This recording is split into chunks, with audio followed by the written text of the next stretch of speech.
Hello guys, আমি মনীষ Das studio YouTube চ্যানেলের নতুন একটা ভিডিওতে তোমাদের সকলকে স্বাগত। আগের ভিডিওতে আমি তোমাদের একটা ফ্রি হ্যান্ড পেন্সিল মেজারমেন্টের মাধ্যমে পোর্ট্রেট ড্রয়িং করে দেখিয়েছিলাম। তো আজকেও আমি সেম পোর্ট্রেট ড্রয়িং করেই দেখাচ্ছি। আগের ভিডিওটায় আমি তোমাদের ডিটেলসে বলে দিয়েছিলাম তোমরা কিভাবে একটা ফ্রি হ্যান্ড পোর্ট্রেট ড্রয়িং করতে পারবে। তো আমি সেম মেথড ইউজ করে আবার একটা পোর্ট্রেট ড্রয়িং করে তোমাদের দেখাচ্ছি। তো তোমরা ভিডিওটা দেখতে থাকো।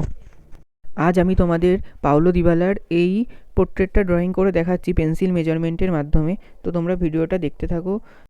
আজকের ভিডিওতে আমি ডিটেলসে কিছু বলছি না। তোমরা যদি পেন্সিল মেজারমেন্টের মাধ্যমে পোর্ট্রেট ড্রয়িং করতে চাও তাহলে আমি একটা আই বাটনের ভিডিও লিঙ্ক দিয়ে দিচ্ছি, সেখান থেকে তোমরা সেই ভিডিওটা দেখে নিতে পারো।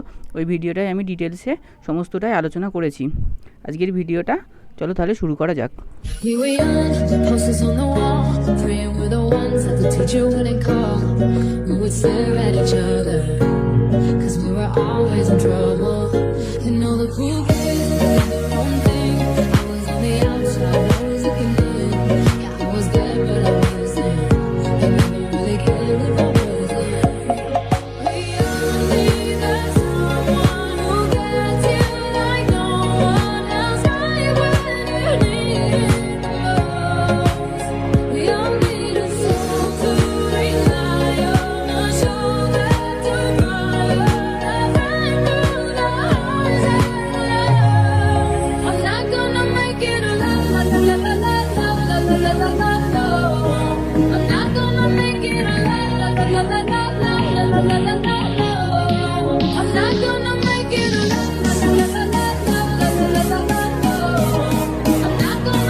Forgiving eyes looking back at me from the other side, like you understood me, and I'm never letting you go.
Teacher wouldn't call, we would stare at each other, cause we were always in trouble. And all the cool kids did their own thing, I was on the outside.